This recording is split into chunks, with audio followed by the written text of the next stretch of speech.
A day in a life in Manila.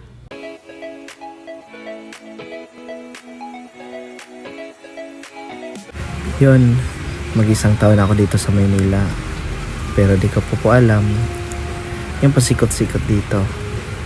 Kaya nagpasama ko sa tita ko.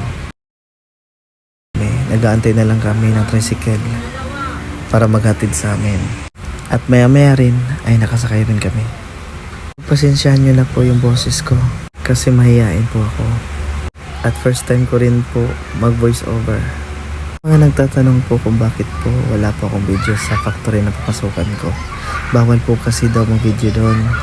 Mga nagtatanong kung bakit po maingay kasi may mga bata. Obvious ba? Narinig niyo naman ng mga sigawan ng mga bata kasi naglalaro sila dito.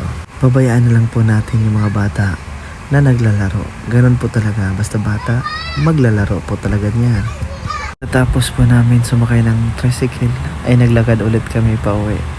Kasi wala pong tricycle na papasok sa amin. Kaya ito na, nandito na po ako sa ilalim ng tulay. At hanggang dito na lang po.